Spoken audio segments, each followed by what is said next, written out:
Diz assim a Escritura, em Levítico capítulo 23, versículo 9 a 14, em que consta aqui, depois da Páscoa e dos Pães Asmos, mais uma festa, a terceira festa do calendário dos judeus, que diz assim: Disse mais o Senhor a Moisés: Fala aos filhos de Israel e dize-lhes: Quando entrares na terra que vos dou e cegardes a sua messe, então trareis um molho das primícias da vossa messe ao sacerdote. Este moverá o molho perante o Senhor, para que sejais aceito. No dia imediato ao sábado, o sacerdote o moverá. No dia em que o moverdes o molho, oferecereis um cordeiro sem defeito de 1 ano em holocausto ao Senhor. A sua oferta de manjares serão 2 dízimas de 1 êfa de flor de farinha, amassada com azeite para oferta queimada, de aroma agradável ao Senhor. A sua libação será de vinho, a 4ª parte de 1 hin. Não comereis pão, nem trigo torrado, nem espigas verdes, até ao dia em que trouxerdes a oferta ao vosso Deus. É estatuto perpétuo por vossas gerações, em todas as vossas moradas. Quero que você repita comigo, que está no versículo 12. Diga assim comigo: no dia imediato ao sábado, o sacerdote moverá o molho.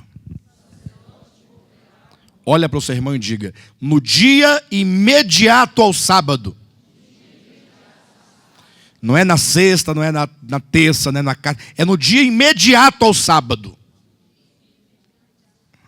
E também não é no dia seguinte ao sábado. É no dia imediato.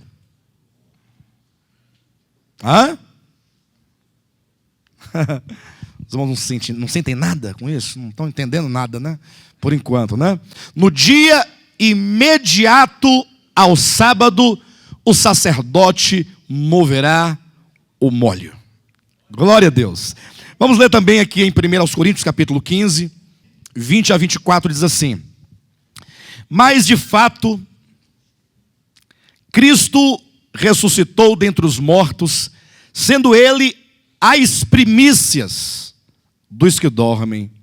Visto que a morte veio por um homem, também por um homem veio a ressurreição dos mortos.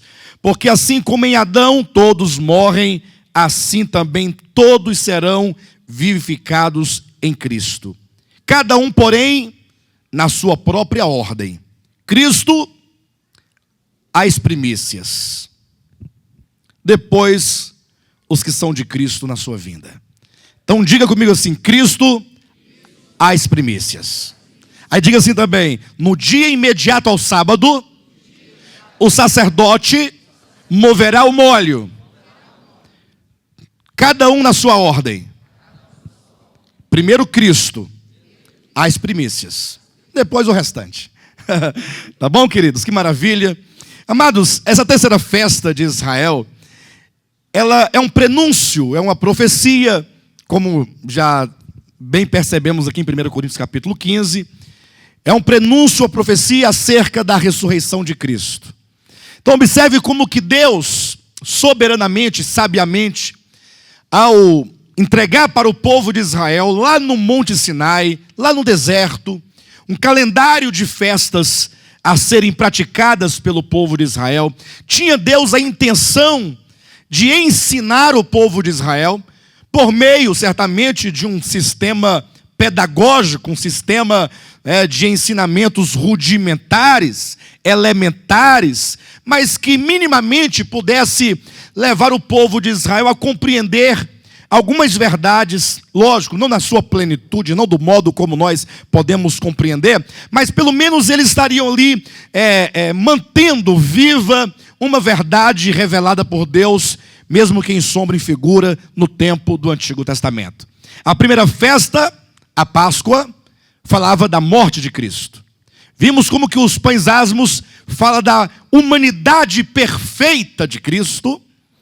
E agora vemos como que as primícias E a própria Escritura é quem começa a definir essas questões, nos diz que as primícias dizem respeito à ressurreição de Cristo. Morte, humanidade perfeita e ressurreição de Cristo.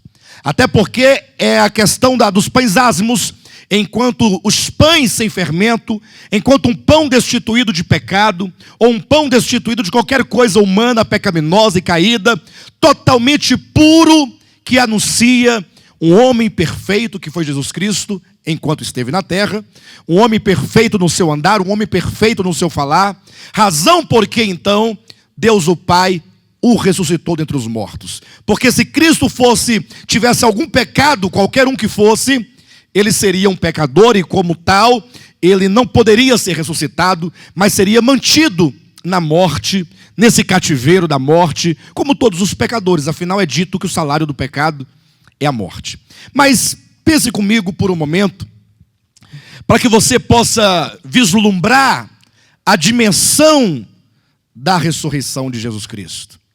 Afinal, o tema ressurreição e a verdade acerca da ressurreição de Cristo é o lastro do cristianismo. Imagine só se Jesus não tivesse ressuscitado. Não haveria a igreja do Senhor Jesus. Ele próprio seria um cativo, juntamente com todos os que morreram, mas porque Cristo ressuscitou dentre os mortos, ele voltou à vida, então é possível agora que todos os que nele creem também tenham a vida eterna por causa da sua morte e da sua ressurreição. Mas para que os irmãos possam vislumbrar, vamos pensar na história, a história do homem, como que tudo começou, para que nós cheguemos então até a ressurreição de Cristo e você possa ver a dimensão desse fato que é a ressurreição de Cristo. Deus criou o homem em Gênesis capítulo 3, o homem ali criado num jardim do Éden, inclusive Éden quer dizer desfrute, feito pelas mãos de Deus, um homem totalmente perfeito, totalmente sem pecado, e consequentemente também não tinha nenhuma dor, nenhum sofrimento.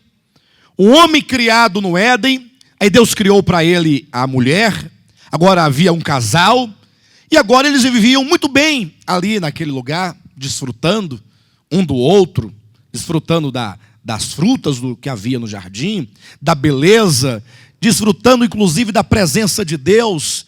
Viviam uma vida muito boa, sem o pecado, sem a dor, sem a angústia, sem a lágrima, sem a perturbação, sem a insônia, sem a depressão, sem a ansiedade, sem os medos, sem os traumas. Completamente uma vida, a vida que se pede para Deus, né? Vida boa. Mas Deus disse ao homem, olha, no meio do jardim, há uma árvore que é a árvore do conhecimento do bem e do mal, e dela você não deve comer, porque no dia em que dela comerdes, certamente morrerás. E se lê esse texto no original, da seguinte maneira, não comereis do fruto dessa árvore, porque no dia em que dela comerdes, morrendo, morrerás. E então, os irmãos sabem da história, um certo dia, não sei exatamente qual foi o dia da semana, mas num certo dia, estava lá a mulher sozinha andando, o marido estava dormindo, e o marido fica dormindo, a mulher fica andando. Tem esse detalhe. Isso é muito perigoso. Maridos, acordem. Acompanhe a sua esposa. Ela fica caminhando e você fica bobão, dormindo. Estava lá, Adão, esse jardim não tem nada, não tem nenhuma serpente aqui, um demônio, não tem essas coisas. Mas lá estava a serpente, lá estava o demônio, lá estava o diabo.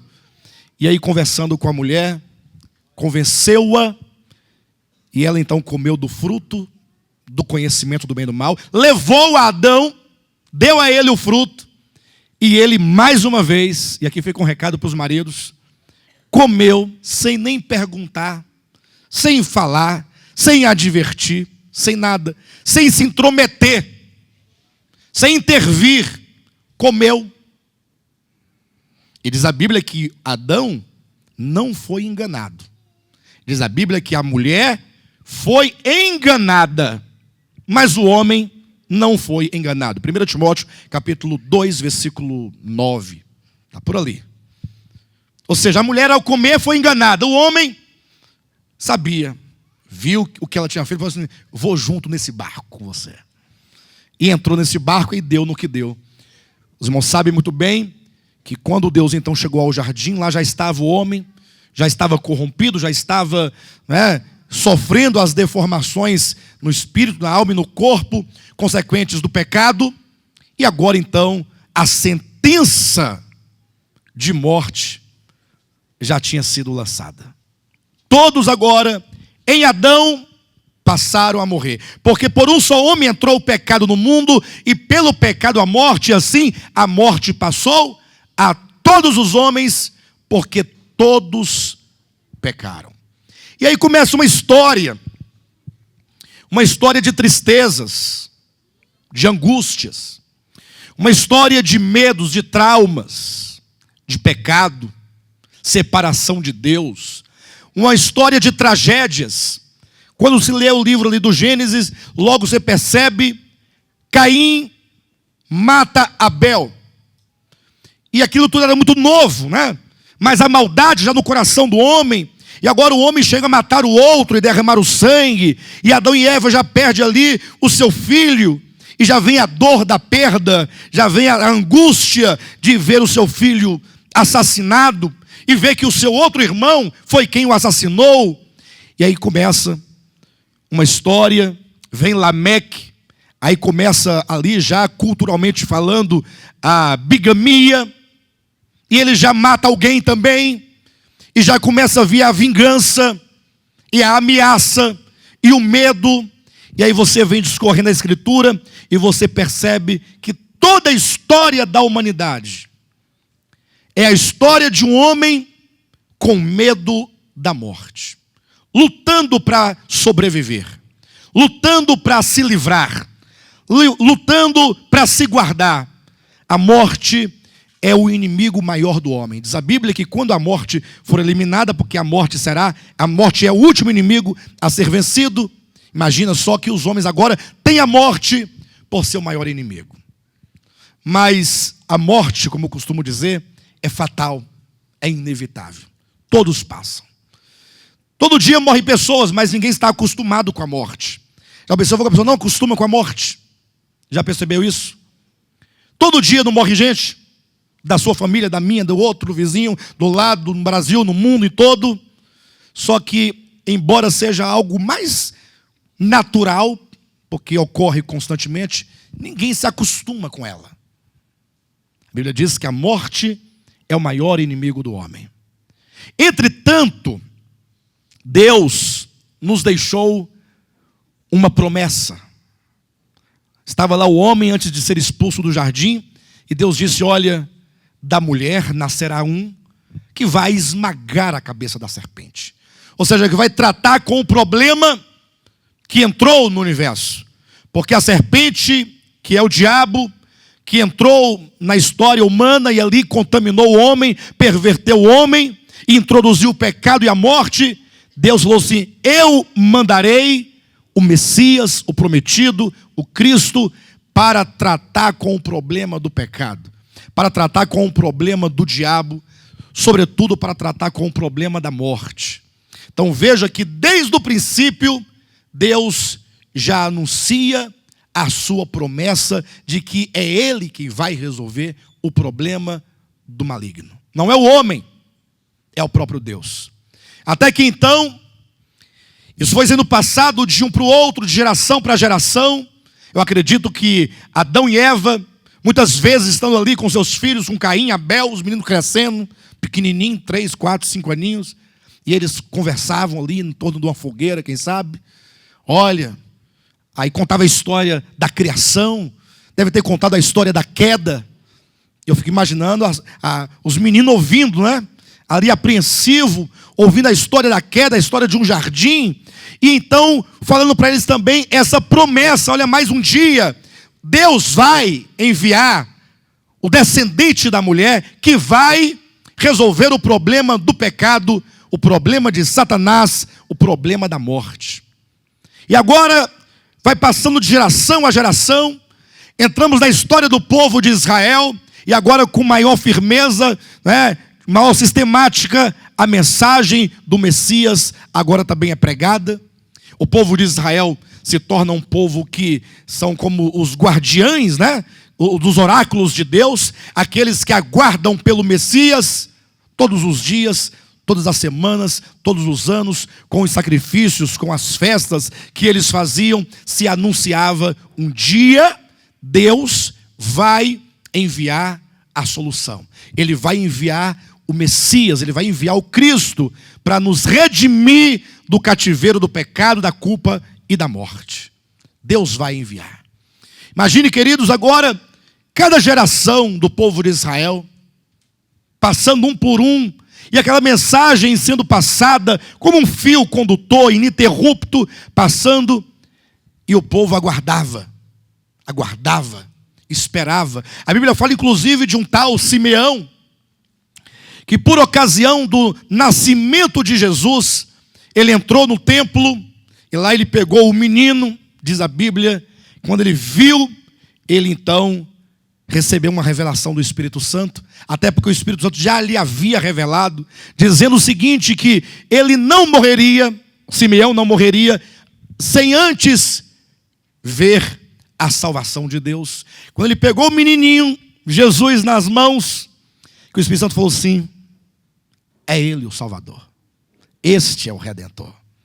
Aí ele olhou, deu aquele sorriso de emoção, com o olho cheio d'água, e disse, Senhor, agora podes levar o teu servo, porque os meus olhos já viram a salvação. Ana, uma outra mulher também de oração do templo, testemunhou, recebendo a revelação de que aquele que havia nascido era o prometido, aquele que Deus havia prometido lá em Gênesis, no capítulo 3. O menino cresceu, ficou jovenzinho, adolescente, rapaz, aos 30 anos de idade, ciente da sua missão, ciente de quem ele era, totalmente consciente de que ele era o Filho de Deus encarnado, dirigiu-se ao Jordão e foi entrando nas águas do Jordão. Quando ele foi entrando, João Batista olhou e o Espírito Santo disse a João Batista, este é o prometido de Deus, de Gênesis capítulo 3, versículo 15. Não sei se os irmãos sabem disso, mas João Batista não conhecia Jesus. Embora primos e embora diferentes na idade, apenas 6 meses, João Batista morava numa outra região. Quando cresceu, foi morar no deserto, não conhecia a Jesus. Quando ele olhou, então, o Espírito disse, é este. Quando ele, então, foi olhando Jesus entrando na água, ele foi ficando emocionado. Aí ele olhou para os seus discípulos e disse, pessoal, atenção, todo mundo aqui, para tudo. Olha ele, eis o Cordeiro de Deus, que tira o pecado do mundo. E muitos discípulos de João passaram a seguir a Jesus Cristo a partir de então. E Jesus, então, andando ali na Galileia, encontrou primeiramente Pedro, André, Tiago, João. E ao encontrar esses homens trabalhando, ele foi chamando para junto de si. Venham, sigam-me. Apenas isso, venha, siga-me. E eu pergunto, como é que agora o pescador larga o seu barco, larga a sua rede, larga a sua companhia de pesca e vai seguir a um homem que diz, siga-me? Por que eles seguiram a Jesus Cristo? Simplesmente porque o Espírito Santo revelou-lhes no coração, dizendo, é Ele. Este é o prometido, é aquele que a humanidade por tantos anos aguardou, que veio para resolver o problema do pecado, resolver o problema do maligno, resolver o problema da morte. Eu fico imaginando, né? Como é que esses discípulos agora ficavam olhando para Jesus. Se eu estivesse lá, eu ia ficar olhando, observando, admirando, tentando ver como é que ele vai fazer isso. O que ele tem de sobrenatural. Como é que ele pode esmagar a cabeça da serpente e nos trazer de volta à vida que um dia nós perdemos quando a sentença de morte foi declarada lá no jardim, quando o homem comeu do fruto do conhecimento, da árvore do conhecimento do bem e do mal. E agora ele começou a pregar e a ensinar e a falar acerca do reino de Deus. Falar acerca do reino dos céus. Logo tinha uma multidão atrás dele. E ele foi fazendo prodígios e milagres. Multiplicava os pães, transformou a água em vinho. Logo ele curou um cego de nascença, curou um paralítico, curou um leproso. E aquelas maravilhas todas foram chamando a atenção de muitos que vinham de longe para vê-lo, para ouvi-lo.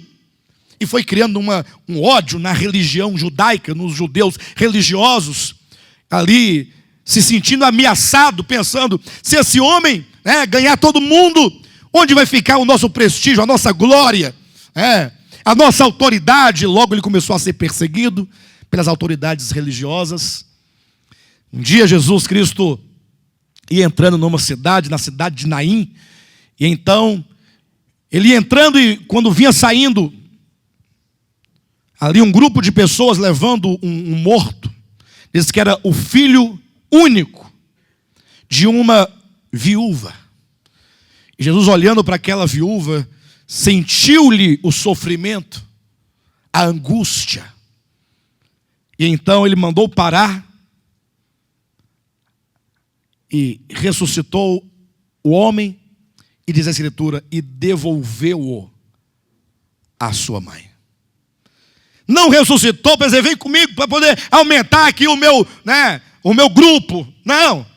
É para você agora voltar. Você será restituído à sua mãe. Todos esses milagres e prodígios que ele fazia. Eu sei que muitos ficam encantados com os milagres. E até hoje ficam atrás de milagres. Mas não sabem que todos os milagres que Cristo fez no seu tempo era apenas uma sombra, digamos assim. Era apenas uma pequena manifestação daquilo que ele de fato faria quando fosse à cruz do Calvário. Ou seja, ele veio para desfazer as obras do diabo. Porque a angústia daquela mulher, quando vinha saindo ali levando o seu único filho, uma pessoa que não tinha esperança, o que aquela mulher viúva representa? Pensa comigo, a viúva levando o seu único filho para ser sepultado. Como é que ela se sentia? Me ajude aí. Desamparada? Desesperada? Como é que ela se sentia? Triste? Como é que ela se sentia? Amargurada? E o que ela perguntava talvez no seu íntimo silenciosamente? Quem sabe? E agora? O que eu vou fazer? Estão entendendo a história? Olhem para esse fato. E quando então Jesus chega, ele veio para devolver a alegria. Devolver o que foi tirado. Ele veio corrigir o que o pecado estragou. Aquela mulher saindo, totalmente sem esperança, representa o homem desesperado, levando a sua última esperança, que era o filho, para a sepultura. Mas vem o Filho do Homem, e esses prodígios todos, é como que ele dissesse, tudo isso é para que vocês entendam e vejam o que eu farei. Porque a obra que ele veio fazer, não é atender uma pessoa, uma família, um povo, não.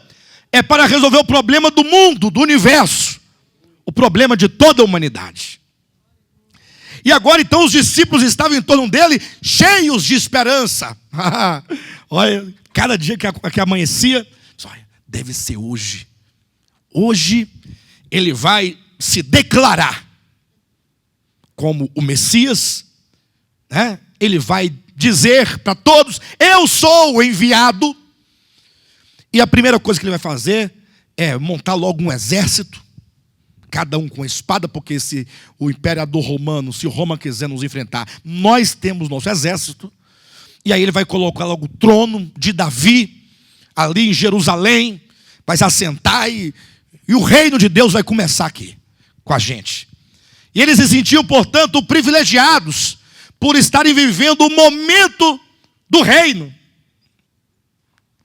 1 ano, 2 anos, várias vezes tentaram, Senhor, é agora nós vamos dizer, hosana o que vem em nome do Senhor, aí o Senhor faz. Aí vamos lá, todo mundo, hosana o que vem em nome do Senhor. E Jesus foi entrando. Mas Jesus, isso não é cara de rei, isso não é porte de rei, o Senhor está cabisbaixo, levanta, bora gritar todo mundo, Jesus, vai, reage Jesus. Eles não entendiam algumas coisas. Eles não entendiam que a única maneira de resolver o problema, porque a sentença de morte foi declarada em Gênesis capítulo 3. Há uma sentença sobre todos os homens. E para dissolver essa sentença, ou para revogar essa sentença, não bastaria ele dizer que estava revogada. Ele tinha ou teria que entrar dentro da morte para então vencê-la. Eles não entendiam isso. Como todas as pessoas, a maioria das pessoas só entende as coisas objetivamente. Tudo é orgânico, nada é objetivo, nada. A salvação não é objetiva, ou não é meramente objetiva. Tudo é orgânico. Por isso que muitas pessoas você vai resolver o problema de uma pessoa, vai ajudar uma pessoa, vai orientar uma pessoa, e você, não é assim, ponto final, acabou. Não é assim. Ali é um ser humano, é uma vida. Ali tem coisas complexas na alma, no coração, na mente, coisas profundas. Os discípulos não entendiam, pensavam que ele apenas dá um grito de independência, né? O grito do Ipiranga seria o grito de Jerusalém, né? O grito do Jordão. A partir de hoje, Jerusalém é a capital de todas as nações, porque chegou o rei. Então, a cada manhã, cada dia, cada expectativa é hoje vai, hoje vai. 1 ano, 2 anos, 3 anos, 3 anos e meio. Talvez até perguntar assim, será que é ele mesmo? Por que tanta demora nesse processo? Como é que pode ser isso? Aí um dia Jesus pegou e falou assim, olha pessoal, vamos comer a Páscoa comigo. Prepara a Páscoa. Correram, prepararam. Falou bem, Páscoa, Egito, libertação. Faraó morre, né, nas águas lá do Mar Vermelho. Então vai ver que quando ele manda fazer a Páscoa, deve ser porque agora vai ser a nossa libertação. Ele vai comer a Páscoa e vai declarar a libertação de Israel. E aí ele vai se proclamar o rei. Aí prepararam rapidamente, colocaram lá o cordeiro assado, as ervas amargas, tudo certinho. Deu lá para as 10 da noite, tudo fechado lá naquele cenáculo. Aquele silêncio, querendo saber, e agora, o que vai acontecer? O que ele vai dizer? Qual é o plano, qual é a estratégia? Tem uma estratégia, né? Jesus deve ter uma boa estratégia, como é que nós vamos... E foi nesse momento, então, que os discípulos olharam para Cristo e viram que o seu semblante estava decaído. Ele não estava com cara de quem ia proclamar o reino dele. Ele estava com a cara de medo, de angústia, oprimido. E quanto mais a noite caía, mais ele se angustiava. No momento, os discípulos falaram, olhando, Jesus não teve mais o que falar, falou assim, olha, é o seguinte, eu vou falar logo para vocês. A minha alma está angustiada até a hora da morte. Jesus não fala isso, pelo amor de Deus, Jesus. Não fala uma bobagem dessa. Como é que o rei diz uma bobagem dessa? Vocês não estão entendendo, discípulos. É necessário que eu volte para o Pai. Eu vou voltar para o meu Pai. Mas, Senhor, o Senhor não veio do Pai para resolver o problema, e agora o Senhor vai voltar para o Pai e o problema vai ficar aqui? Não, vocês vão ficar aí. Eu vou voltar. vocês vão continuar pregando e falando. Ah, Jesus não tem condições. E aí um sentimento de incredulidade foi tomando de conta do coração dos discípulos, a tal ponto que os discípulos começaram a duvidar. E quem sabe conversando, cochichando, te falei, eu avisei para você, mas você insistiu, estou aqui por sua causa. Eu sabia que não era ele, bem que eu desconfiava que não era ele. Porque se fosse o Messias, logo já teria resolvido esse problema todo. Agora ficou aí agora, depois de 3 anos e meio. Ele está dizendo que vai morrer. Sei lá de quê, não sei como é que vai ser isso. Mas nós teremos que enfrentar agora a dura realidade de ter que voltar para casa. Encarar os familiares que disseram não vai. Que disseram, esse homem não é o Cristo. Não tem como, ele é da Galileia, ele é galileu. Pode vir alguma coisa boa da Galileia? Pode vir alguma coisa boa de Nazaré? Ele nasceu em Belém. Pensa, a cidade do pão. E eles ficaram, e Jesus, não se turbe o vosso coração. Vocês creem em Deus? Cremos. Então creiam também em mim. Eu vou preparar-vos um lugar, para que onde eu estou, vocês também estejam. Ele disse, olha, na casa do meu pai há muitas moradas. Eu vou, mas eu voltarei. Voltarei para vós outros. Eles não entendiam isso. O que ele quer dizer com eu vou, mas voltarei? Como é que ele vai morrer e vai voltar? Eles não entendiam. Mas Jesus dizia claramente, eu vou, mas voltarei. Não vos deixarei órfãos. Voltarei para vós outros. Logo que saíram dali, cantaram um hino, ainda cantaram um hino. Saíram, vamos orar no monte. Foram para o Getsêmani. E lá as coisas ficaram piores, porque Jesus Cristo começou a chorar e a suar gotas de sangue. Tamanha era a pressão que ele estava sofrendo ali. Demônios, anjos caídos. O mundo espiritual fechava nele. E tem mais, dizia para ele, você não vai conseguir. Você acha que você veio redimir a humanidade e você vai conseguir? Você não vai conseguir. Imagina o diabo colocando toda a pressão, dizendo, você será derrotado nessa batalha. E ele foi se angustiando e orava, Pai, se possível, passa de mim esse cálice, todavia que não se faça a minha vontade, mas que a tua vontade seja feita. E os discípulos dormindo. Quando chegaram os soldados, foi o momento mais dramático que os discípulos viveram. Que eles viram os homens chegando com cordas e pedras e paus nas mãos, os soldados. E pegaram a Cristo, começaram a amarrar suas mãos e bater na cabeça dele. E não sabia o que fazer. Pedro logo tentou se manifestar. Pedro, guarda a tua espada. É necessário. Na verdade, já estava acontecendo o que era para acontecer. Só que eles não entendiam. Vocês estão entendendo? O que os discípulos fizeram? Pelo menos 9 deles. Porque um já havia abandonado. O que era Judas já havia saído fora do grupo. João falou assim, daqui eu não saio de perto. Vai morrer, mas vou ficar aqui do lado dele. Não posso fazer nada, mas eu posso ser companheiro, ficar aqui olhando para ele, pertinho. Onde ele for, eu vou.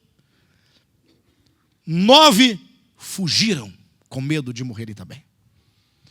Pedro queria fugir, mas sabia que tinha que ficar. Mas não tinha força suficiente para ficar perto. Então ficou de longe, acompanhando de longe. Vocês sabem da história. Jesus foi julgado à noite. Toda uma noite. De um lado para o outro. De uma casa para outra. Enquanto o povo dormia, os líderes estavam julgando um homem perfeito. Sem pecado. O dia em que os pecadores julgaram a Deus. e não achando nenhuma mácula, condenaram-no à morte. Quando o dia amanheceu, Pilatos levou numa sacada ali no lugar onde ele governava, o povo lá embaixo tudo gritando, os líderes tinham chamado o povo, todo mundo levou ali Barrabás, que era um homem que naquela ocasião da Páscoa, ele estava condenado à morte. Barrabás estava condenado, ele seria morto. Mas como era costume no dia da Páscoa, soltar sempre um prisioneiro, dar a ele a liberdade, aí Pilatos teve uma ideia. Levou Jesus Cristo de um lado, todo machucado, passou a noite todinha apanhando, sendo cuspido, insultado, ferido, e agora estava lá com a coroa de espinhos cravada na testa. Os espinhos já tinham entrado no seu crânio. Colocaram nele uma roupa de rei. De rei. Colocaram um manto vermelho, real. Pegaram um cabo de vassoura e deram para ele segurar. É o cetro. Todo rei tem que ter cetro. Segura esse cabo de vassoura aí. Ou seja, eles estavam zombando. Você não é o rei? Então o rei tem que ter coroa, tem que ter, né, manto, tem que ter cetro. Todo ensanguentado, machucado, sofrido. Do outro lado, Barrabás. E Pilatos gritou ao povo: o que vocês querem? Quem vocês querem que eu solte? Barrabás ou Jesus, chamado o Cristo? Irmãos, diz a Escritura que todo o povo, a uma só voz, gritou: solta Barrabás e mate o Cristo.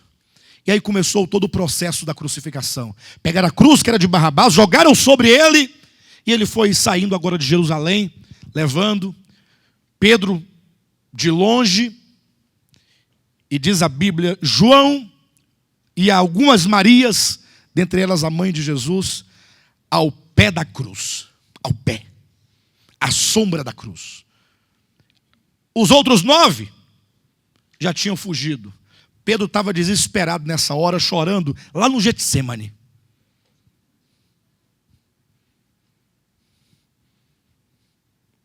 Jesus Cristo foi crucificado. Por 3 horas, ele foi julgado ali no Calvário. Quando então ele disse: Pai, a ti entrego o meu espírito. Tudo está consumado. E tendo dito isto, entregou o seu espírito ao Pai e morreu. Selou o que eles pensavam. Porque até um dado momento, o que eles pensavam? Não, mas vai que uma hora aí ele, né? Ele salta dessa cruz aí, vira um negócio aí, vem anjo, vem tudo e resolve o problema. Eles pensavam que no último momento haveria aquela reação. Mas não. Pai, a ti entrego o meu espírito, e morreu. Fazer o quê, né? Não tem nada para fazer. Agora é enterrar e tocar a vida. Continuar. Esperar que o Cristo chegue. Um dia ele virá. Esse, nós pensávamos que era esse, não é. Não foi, não tem problema. Agora não tem o que fazer mais. Aí já estava todo mundo se organizando. Logo, depois que Cristo foi sepultado, colocaram numa caverna, colocaram uma pedra. Os discípulos se reuniram, com medo de serem presos, de serem mortos. Fecharam as portas e ficaram lá um dia, uma noite, conversando. 2 dias, 2 noites. Dormia, comia uma coisinha, tomava um chá, fazia um café, tomava uma tagalada de vinho. Nessa hora tem que ter muito vinho. Não tem não, Janaína? Na vida já tem, de que dirá na morte. Não é, Janaína? 3 dias, 3 noites. Chegou o sábado. O sábado que antecede o domingo. Chegou o sábado e logo com o pôr do sol do sábado chegaria o dia imediato ao sábado do dia Levítico 23. Chegaria o dia imediato ao sábado em que o sumo sacerdote, ou sacerdote, deveria pegar um molho colhido e levar a Deus ao templo e deveria movê-lo diante de Deus. Seria uma oferta movida, fazia um movimento, uma oferta alçada, porque ele faria assim com aquelas primícias, elevaria como quem entrega a Deus. Uma oferta movida, uma oferta alçada. Quando então é dito que as mulheres fossem bem, o sábado está acabando, vamos ficar aqui, que tão logo acabar, nós vamos esperar, só passar a noitinha, que cedinho, nós precisamos ir ao túmulo, nós queremos embalsamar o corpo dele, porque não foi o Messias, mas fizemos uma boa amizade. Né? Não é o Messias, mas aprendemos a gostar dele, é uma pessoa boa. Né? Bom demais, então, nós somos a família dele. Não tem mais ninguém, só tem a mãe é viúva. Juntou com todas as mulheres lá, todo mundo, vamos lá. E foram bem cedinho as mulheres. Imagina por volta de umas 5 da manhã, levantaram, bora. Chegar lá, o sol está já nascendo, a gente já vai. E no caminho elas ansiosas, ofegantes. Uma perguntou para a outra assim: quem é que vai remover a pedra que é grande demais, está fechando o túmulo quando chegarmos lá? Nem para a gente pensar em ter chamado Pedro, João, alguém, um homem, né, forte para poder rolar a pedra. Quem vai rolar a pedra? Maria, eu não sei, vai todo mundo junto lá e te empurra, a gente consegue. A vontade era maior. Aí foram chegando e olhando, eu falei, mas tem um problema. O túmulo está sem a pedra já foi tirada de lá. Não, você tá, não é o do lado de cá, não é aquele não, é esse aqui. Eu vi. E foram chegando e a pedra já estava removida, elas foram entrando e foram olhando. Aí viram que o lençol que tinha enrolado o corpo disso estava do lado, dobrado.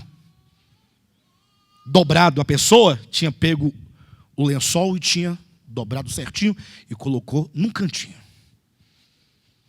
Eu falei, eu sabia. Nós tínhamos que ficar aqui de vigília. Roubaram o corpo dele. Mas esse Pilatos, além de mandar matar, ainda rouba o corpo dele. E ficaram olhando, corria de um lado, ia para o outro.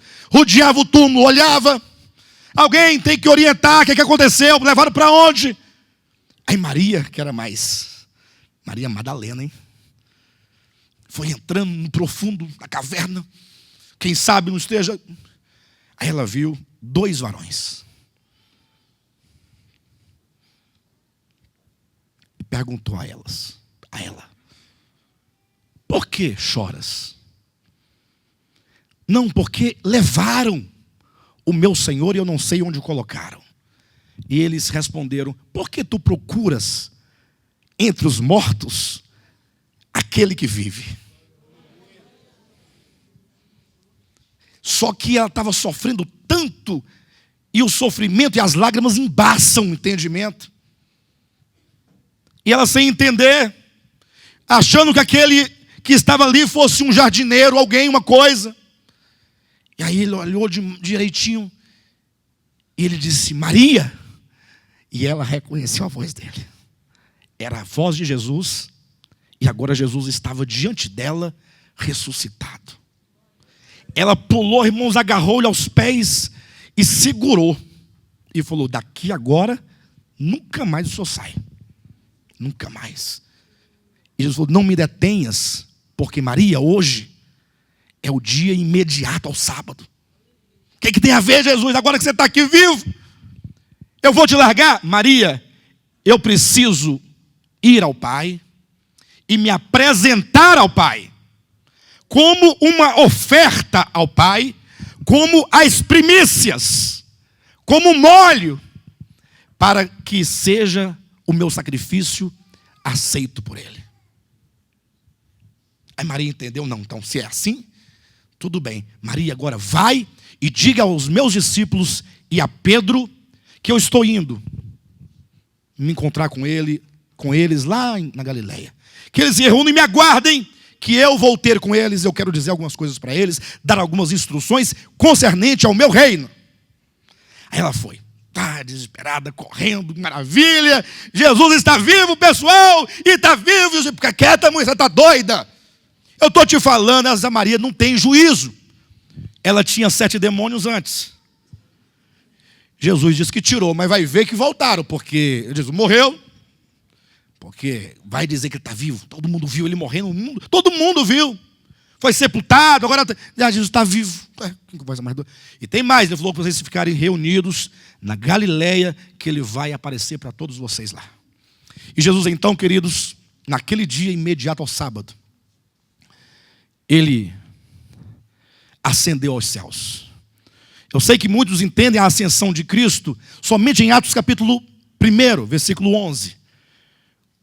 40 dias depois da sua ressurreição. Mas não. Ele ascendeu, tão logo ele ressuscitou, como uma oferta ao Pai. E essa canção que nós cantamos agora por fim, ela registra, não é, aquilo que está no Salmo 24. Como foi essa ascensão? Como foi este retorno? Ele foi subindo, e aqui nos ares, nesses céus, nos segundos céus pelo menos, aí tem tronos, e aí tem principados e potestades e poderes e dominadores e reis espirituais, são anjos, são arcanjos, são querubins. É um mundo caído de Satanás. Não se assustem eu falar que há querubim caído, porque o diabo não é um capeta, o diabo é um anjo caído, é um arcanjo, ou melhor, é um querubim caído. A Bíblia diz que então há um governo aí em cima, de modo que para descer de lá para cá ou subir, esses príncipes de regiões precisam autorizar. Está em Daniel capítulo 10. Agora imagine só, Jesus agora, o Filho de Deus, o Verbo encarnado, ressuscitado dentre os mortos, vai subindo, e os céus, o diabo tem um plano. Pessoal, nós não conseguimos retê-lo na sepultura, mas faz o seguinte, vamos fechar os céus, ele não vai voltar para lá. É uma batalha. E quando ele foi subindo com os céus se fecharam, os céus de Deus, lá de cima, do terceiro céu para cá, de lá começou-se a ouvir uma canção. Começou baixinho e foi aumentando. Aquele som de vozes cantando. Qual era a canção mesmo que eles cantaram? Levantai, ó portas, as vossas cabeças. As portas são os principados. Vocês vão abrir a ala para ele passar, mas não vai abaixar a cabeça não. Entenderam? Falei, cante com autoridade, irmãos. É para falar para os principados, levante a cabeça para ver ele passar. Não adianta ficar se escondendo não. Tem que ver o glorioso, triunfante. Levantai, ó portas, as vossas cabeças. Levantai-vos, ó entradas eternas, para que entre o Rei da Glória. Quem é este Rei da Glória? O Senhor forte e poderoso, o Senhor poderoso na guerra. E os céus foram cantando, e os caminhos foram se abrindo. Principado, potestade, dominador, não tem jeito, tem que abrir alas. E ele foi subindo glorioso, cheio de vida. Uma ressurreição corpórea. Não é uma ressurreição, uma fumacinha subindo. E não um espírito como ele era antes da encarnação. Ele veio, tornou-se homem. Hoje ele é Jesus Cristo, homem. Conforme está em 1 Timóteo, capítulo 2, versículo 4, versículo 5. Jesus Cristo, homem, ele foi subindo. Mas não era um corpo físico como esse que você conhece, ainda que de carne e osso, mas agora um corpo totalmente permeado pela vida de ressurreição. Um corpo totalmente glorificado, sem nenhum traço da velha criação, sem nenhuma marca da velha criação. Um corpo de glória, não um corpo em desonra, não um corpo em vergonha, não um corpo corruptível, não, um corpo glorioso, um corpo transcendente. E foi subindo. Quando então foi entrando no céu de Deus, lá no final estava Deus o Pai, anjos de um lado, de outro, cantando aquela festa toda. E ele foi entrando triunfante, porque um dia ele deixou os céus, agora ele retornava. E então o Pai olhou, Deus, Deus, o teu trono permanece para sempre.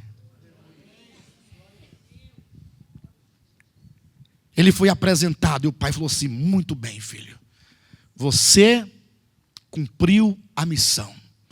Você foi um homem aprovado. Você não pecou. Em sua boca não teve dolo. No seu coração não teve mágoa. No seu coração não teve rancor. Não teve inveja. Não teve maldade. O maligno tentou de todas as formas, as circunstâncias, a dor, a dificuldade, os pecados do mundo inteiro foram colocados sobre você, mas você, como um cordeiro mudo, não abriu a sua boca. E como um molho agora diante do Pai, para o desfrute do Pai, o Filho é recebido. Foi uma festa muito grande. Jesus falou assim: Pai, eu sei que está tudo muito bom aqui, mas o Senhor sabe, né? Eu tenho que ir lá, que eu preciso me apresentar aos meus discípulos, que não sabem que eu ainda ressuscitei, ainda que eu tenha apresentado para Maria, mas eu tenho que conversar com eles.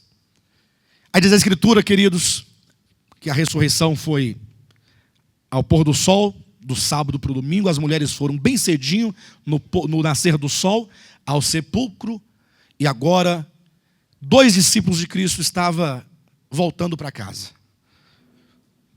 Um chamava Cleófas, a quem diga que o outro era uma outra. No caso, Cleófas, um homem. 2 discípulos voltavam. Há quem diga que o outro era a esposa.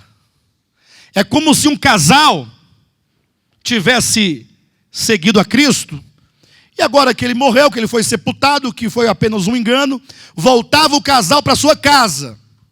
A história diz de um casal, a Bíblia diz, 2 discípulos, um se chamava Cleófas. Mas o importante de tudo isso é que eles voltavam conversando. E eles iam dialogando, né, falando um para o outro. Pois é, rapaz, mas que coisa, né? Todo mundo achava que seria ele.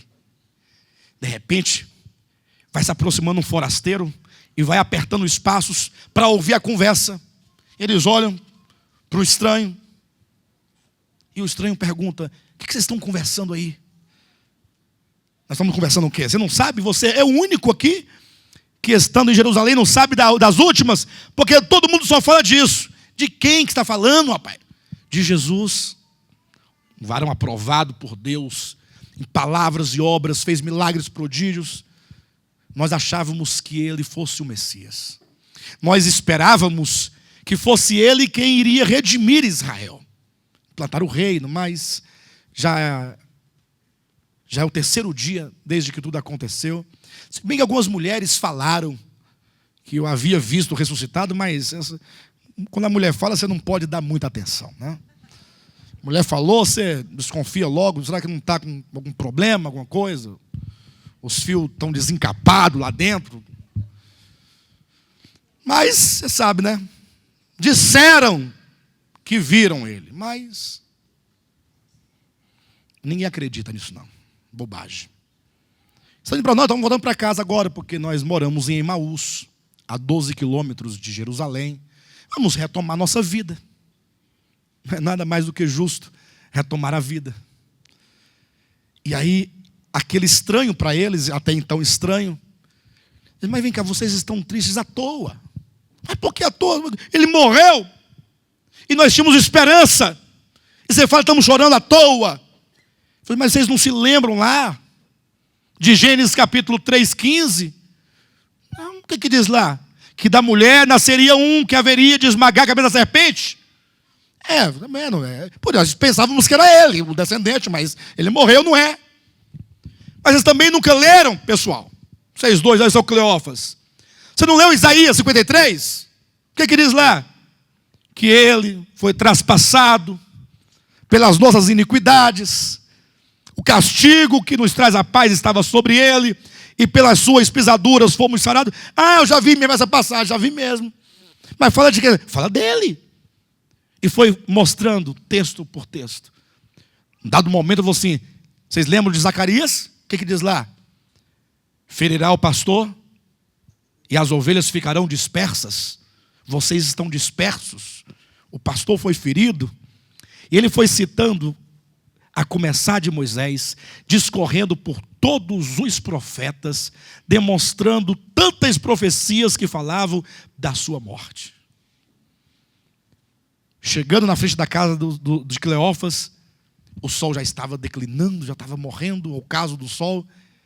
E Cleófas olhou assim e falou, não deixa esse homem embora não, está escurecendo, aqui é uma região perigosa. Seu forasteiro, fica conosco aqui, para dentro de casa, posa aí. A gente faz um lanche, uma ceia, o senhor come, descansa, mas você disse, segue sua viagem. Falei, não, então, já que é assim, então eu vou querer. Aí entrou, sentaram à mesa, lavaram os pés. De repente o forasteiro pegou o pão da mesa, ele levou aos céus e disse, Pai, graças eu te dou. Aí eles olharam. É ele. A Bíblia diz que os olhos foram desembaçados. E eles tentaram ainda segurá-lo, mas ele desapareceu. Estão entendendo? Jesus está vivo, nós vimos, ele esteve conosco na nossa casa. E aqueles mesmos dois, atenção, você que está cansado, e você que não tem coragem e ânimo de viver mais, e não tem ânimo de congregar, porque é longe, porque demora muito o culto, porque estou cansado, porque é perigoso. Aqueles mesmos dois que havia dito para Jesus, é tarde, o sol declina, região perigosa, vem ficar aqui.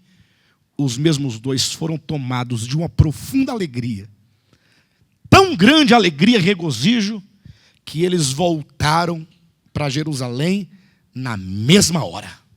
Mas está de noite, mas é porque a alegria, o regozijo, a verdade que está dentro de nós não pode ser contida e precisamos nós de compartilhá-la.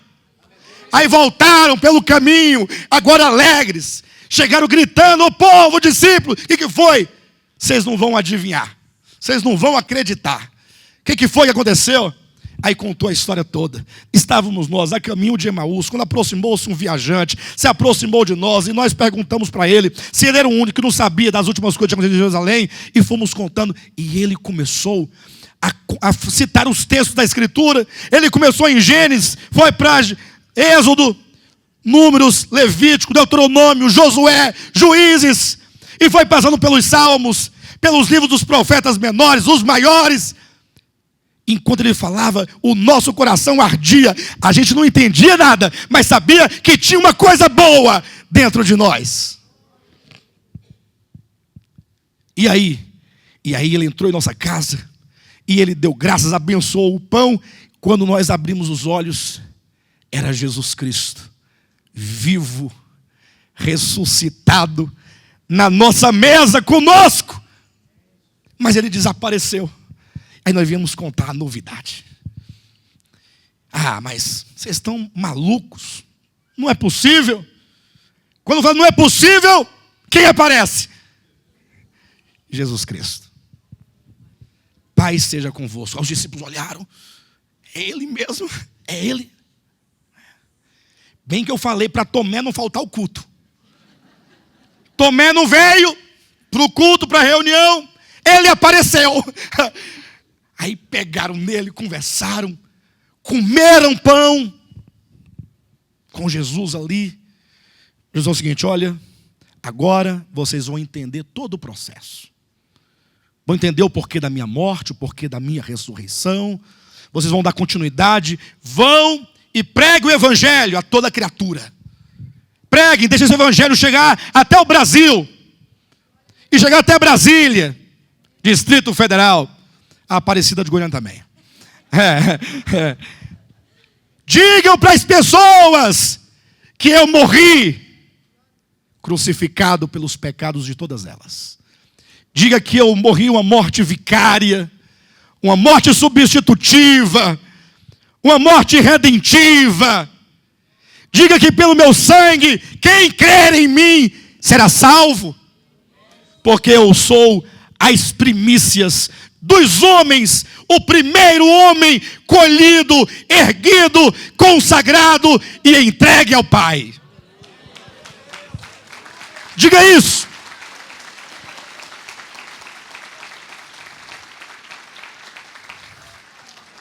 Preguem essa palavra e vá passando para homens idôneos essa mesma mensagem, para que quando você morrer tenha outro que continue essa mensagem.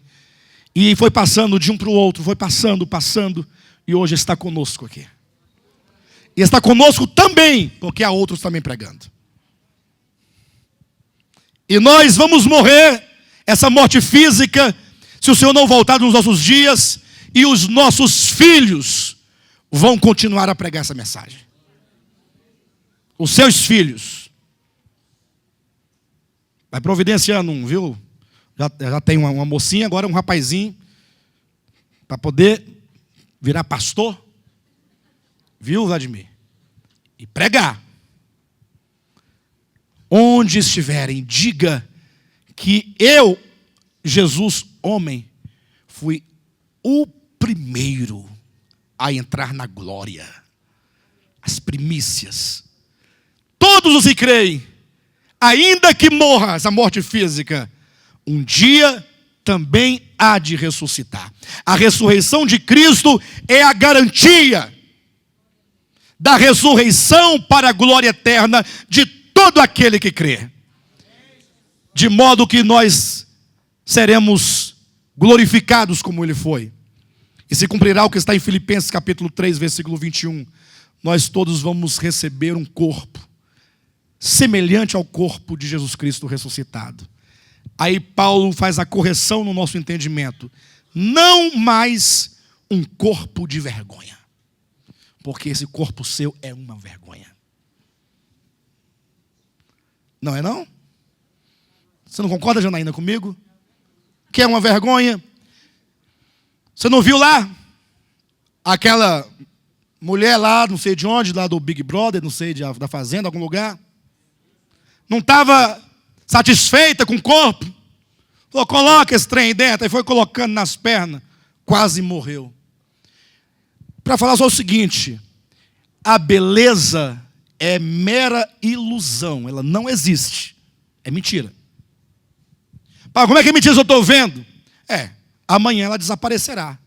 E você saberá que não existe. Esse corpo nosso é um corpo de vergonha. E essa vergonha só é percebida quando você pega esse corpo e sepulta. Que vergonha. Isso é vergonhoso para um homem criado por Deus. Como é dito, criado à imagem e semelhança. O diabo olha e fica rindo. Eu falei você que eu ia... Cristo é as primícias. Cada um na sua ordem. Primeiro Cristo, esse já foi. Depois os outros, no seu devido tempo. A ressurreição de Cristo é a nossa garantia. É a sua garantia. Porque Ele sofreu na cruz do Calvário essa morte substitutiva, redentiva, vicária. Os nossos pecados são perdoados. Nós recebemos vida eterna e hoje podemos celebrar a festa das primícias. Sempre que você estiver cantando, por exemplo, aquela canção que diz: todo o poder te foi dado nos céus e na terra. Você está celebrando. Mas como é que você celebra? Como é que é? Quem aqui gosta de festa? Gosta de festa? Como é que você fica na festa? Você está lá no sofá e fica lá, igual está no velório? Como é que você faz a festa? Como é que é? Quem gosta de festa aqui? Como é que faz da festa, pessoal? Como é que faz? Dança. Festa do povo dança. Então, quando você estiver cantando, todo o poder te foi dado. Não fica assim, não. É muita espiritualidade. Bobagem. Você... O Ademir falou assim: pastor, tem que trazer um vinzinho para ajudar. Ouçam, irmãos. Por que que está todo mundo bem, feliz, alegre? Vamos começar a festa. Não, você tem que continuar. Nos céus e na terra, declare, fale, profetiza, canta, sorri, pule, dance. Faz qualquer coisa que manifeste a alegria no seu coração. Jesus está vivo. E eu tenho uma novidade para falar para os irmãos. Deixei para o final para não espantar. Ele está aqui no meio de nós. Ele ouviu a mensagem toda. Em algum momento ele tentou me corrigir. Não foi bem assim. Você está exagerando na história. Porque afinal foi com ele. Mas ele sabe que eu sou um simples mortal. E fiz o possível para que vocês todos entendessem que Jesus Cristo ressuscitado foi colhido dentro de uma seara muito grande e é levado a Deus. Depois de se colher as primícias, deve-se colher o restante. E aí virá a festa do Pentecostes. Amém?